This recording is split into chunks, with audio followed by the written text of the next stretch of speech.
Hi guys, welcome back here to my YouTube channel. Yan.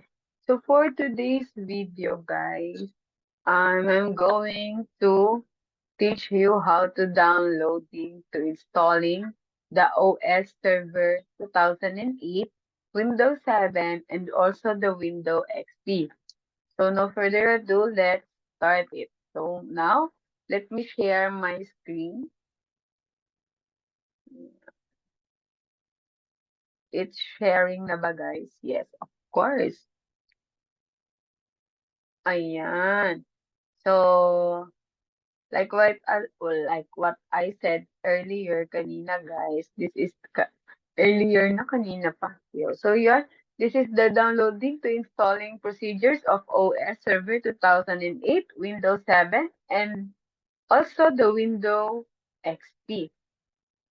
So let me open this one. Yan. So, kung medyo nadidelay yung mga pagkiklik natin, that's because of my Wi-Fi, guys. My Wi-Fi is not, stable, guys. So, I'm so sorry. So, now, let's have the meaning of, or the, what did you know, the Windows Server 2008, or the OS Server 2008.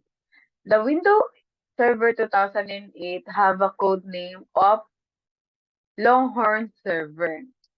In the fourth release of the Windows Server operating system produced by Microsoft as part of the Windows NT family of the operation system, it was released to manufacturing on February 4, 2008, and generally to retail on February 27, 2008, and derived from Windows Vista. Windows Server 2008 is the successor of Windows Server 2003 and the predecessor of Windows Server 2008 R2. So, in Windows Server 2008, they removed the support for processor with ACPI. It is the first version of Windows Server that include Hyper-V, and it's also the final version of Windows Server that supports i8-32 based processor, also known as 32-bit processor. Its successors. Windows Server 2008 R2 requires a 64-bit processor in any supported architecture. So guys, in Windows 8 daw is meron siyang old version dati na with ACPI.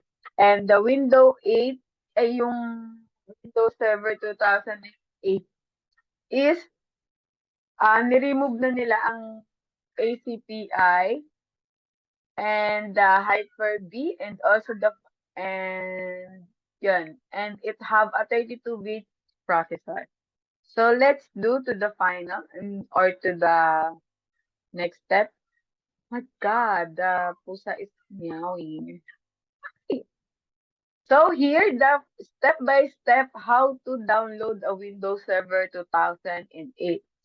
First is visit the Microsoft Evaluation Center, or you can navigate to the Microsoft Evaluation Center at, may link tayo dyan guys. If you need my website, I will put in description box. Yan.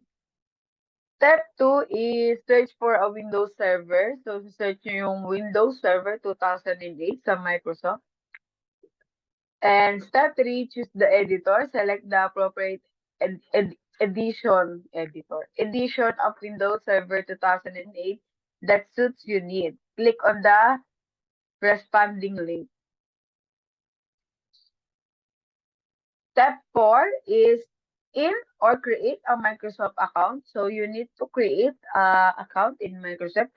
To proceed with the download, you may need to sign in with Microsoft account or create one. Follow on the screen instructions. So, wala tayong mapapakita ngayon for this instruction. This is only a step-by-step words for downloading and to installing. Next and the last step, download Windows Server 2008 after signing. Follow the instruction to download Windows Server 2008. You may receive a link of download or the iOS file. So, after the downloading the Windows Server is mapupunta siya sa inyong file and it have a name of iOS file. So, the next one is installing the OS Server 2008, guys. Yeah. So first step, download the virtual box later and to my next vlog, I have a procedure or on the spot downloading a Windows server in virtual box. Yeah. First is download and install the Oracle VM VirtualBox from the Office website. This is the link, guys. I will put in the description box, guys. Ayan. Ang galing naman. Step 2 is create a new virtual machine. First is click new, enter a name of virtual machine, choose Microsoft Windows as a type of select a Windows Server as the version. Allocate memory or RAM to the virtual machine based on your system resource. And the next one is create a virtual hard disk of you or use an existing one. So mamaya, late to my next vlog, I will show you how. Step 3. Mount Windows Server 2008 or iOS. Click on the virtual machine you just create. Click Settings and go to the Storage tab. Use Control IDE. Click the empty disk icon next the controller IDE and select choose a disk file. And lastly, in the step 3 is choose the Windows Server 2008 iOS file downloaded. Yung dindownload natin kanina, yung dun sa downloading pa lang ng iOS server. Ayun yung file na gagamitin nyo or ilalagay nyo sa virtual box. So last step is install Windows Server 2008. Start the virtual machine and follow on the screen instruction in a Windows Server 2008. So after that, we have, um, let's go to the next one, the Windows 7. I have, later na, description din ng Windows 7. A Windows 7 is a major release of the Windows NT operating system development by Microsoft. So yan guys. Ang OS Windows 7 and XP is provided or released by Microsoft. It was released to manufacturing on July 22, 2009 and become generally available on October 22, 2009. So, ang tagal, no? Mas mabilis sa OS. Ang OS is parang 2 to 3 weeks lang, tapos inilabas na siya para sa lahatan.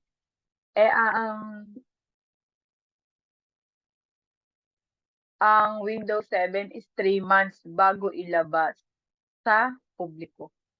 It is the successor to Windows Vista Server 2008 and R2, like sa Windows Server 2008, was released at the same time.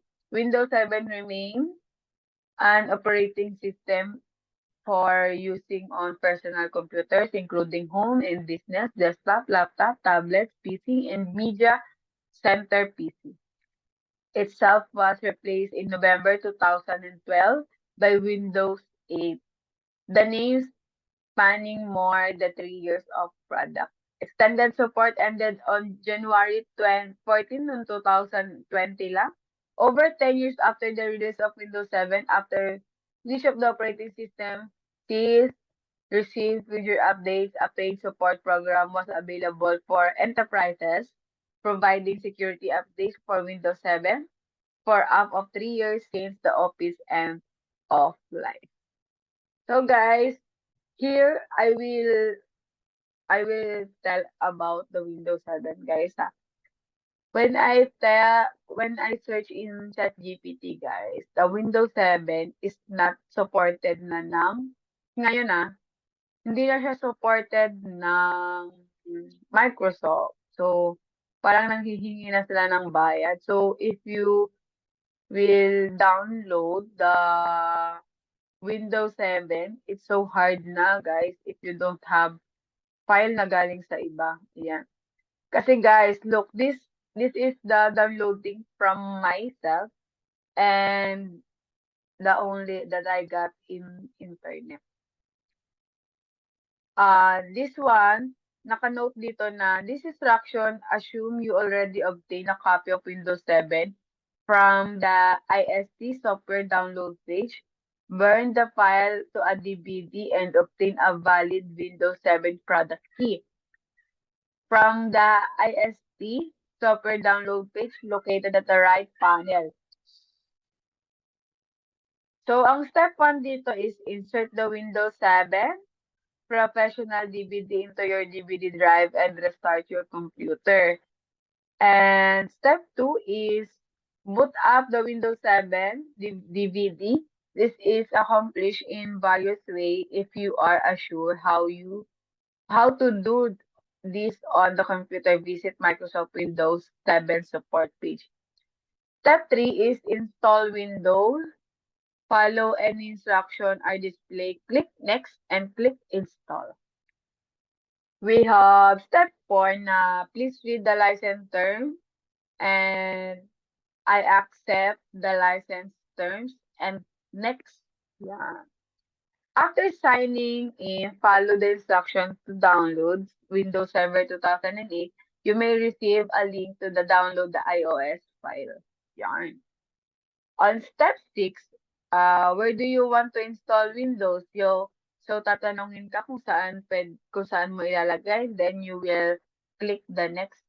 If the installer may warn you that all information contained on the hard drive will be erased. If you have backed up your data, feel free to proceed and back up your data. Once you have backed up your data, feel free to proceed. If you have difficulties to this point, visit Microsoft Windows support page.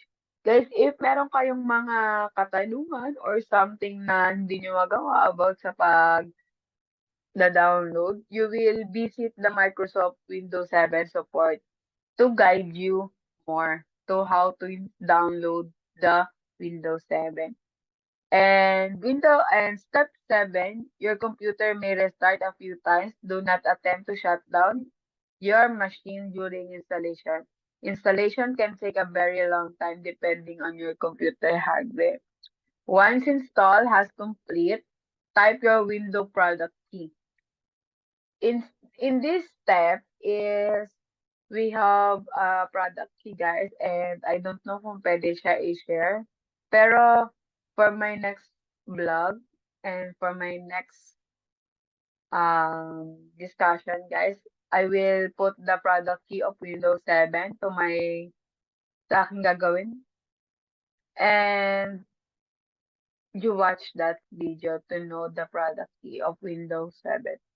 And lastly, we have a step 9. Once Windows 7 setup is complete, you may need to be assist to activate. Connect your PC to the internet and follow on the screen instruction.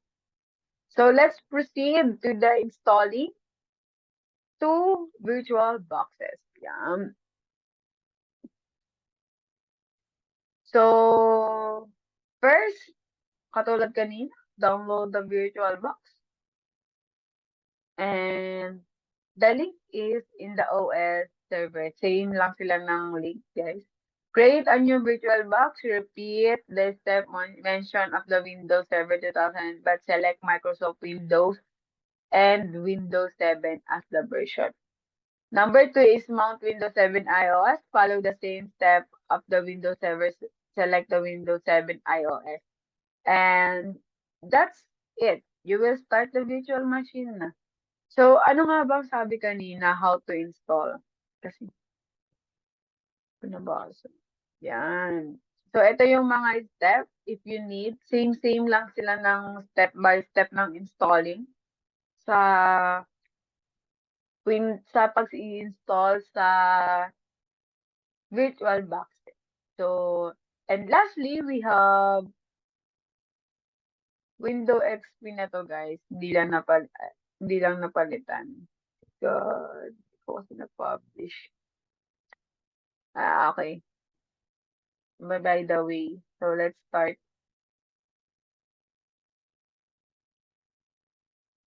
Wait lang, it's loading.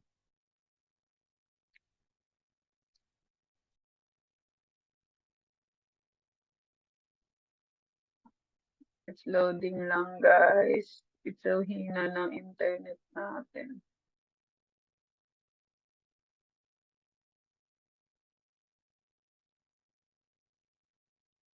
Okay, okay. This is a Windows XP na guys, hindi ko napalitan yung feature. Inaayos ko kasi 'to kanina and then I don't know what happened. Bigla na lang kasi nawawala-wala yung ating Wi-Fi. So let's now proceed to the Windows XP guys. The Windows XP is the fate of the two earlier that I discussed. It released the of Microsoft Windows NT operating system. It was released to manufacture on August 24, 2001 and later to retail on October 25, 2001. It is a direct upgrade of its predecessor, Windows 2000 for high-end and business users, and Windows ME or Millennium Edition for home user, and it's available for any device running Windows NT 4.0 and Windows 98, Windows 2000, or Windows ME or Millennium Edition that meet the new Windows XP system requirements. So, develop of Windows XP began the later of 1990s and it have a code name of Neptune, built on the Windows NT kernel and explicitly intended for mainstream consumer use. And in January 2000, both projects were scrapped in favor for a single OS code name na Whistler, which would serve a single platform for both consumer and business markets. Oh, let's proceed to the download. See? Naiinis ako kasi mali-mali yung spelling natin. So, ito ata yung may mahabang step. Ayan, hiwa-hiwalay pa, nakakainis. Hindi ko siya maayos. How to download. Sobrang hirap po humanap ng step-by-step downloading nito, guys. So, like kanina, katulad ng Windows 7 and kailangan na ng DVD. Why, guys? Because ang Windows 7 at Windows XP ay same po na hindi na po sila sakop ng Microsoft. Kaya po ang hirap na po mag-download ng gantong file ng iOS file. So yan, first step is insert your Windows XP bootable disk. And next, how to boot from CD. So on most disk computer, you will want to shut down your station. After station is off, you can restart it. While station is restarting, begin pressing the F12 key over and over again. It will take the boot option menu. Now that your boot option will need to use a arrow key to your keyboard, move the choice in onboard or USB or CD ROM drive, press enter. So guys, i-detail ko na lang ha. Hindi ko na babasahin lahat. Begin the process. So, ito ata yung ginawa nila sa laptop ko. Nangingin ng pusa ko. Pasensya na guys. Have chosen to boot from the CD. So, kailangan niyang maghintay para ma-check yung hard drive. If Windows XP is currently installed, it. Number 4 is licensing agreement and began setup. So, dito na magsisimula yung pagsa-setup natin ng and step by delete the current partition. Step 6, begin the install. Step 7, choosing the type of installation. Allow Windows XP to install. Step 9, choose your keyboard layout, organization, and computer name. Step 10, choose your time zone. 11, waiting for installing to continue. Step 12, display setting. Step 13, protecting your computer and give it a user. Step 14 is finishing the installation. Ayan. So, dito is I will read this the installation ng OS. Guys, ah.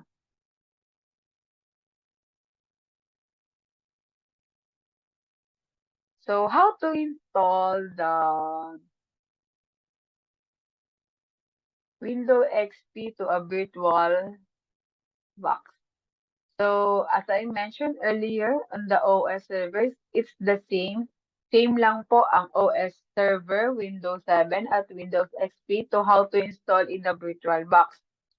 So, first is download the virtual box in this link. Yan. Then, create new. Next is Microsoft Windows as type and select server. And allocate memory or RAM to the virtual machine based on your system resource. Step 3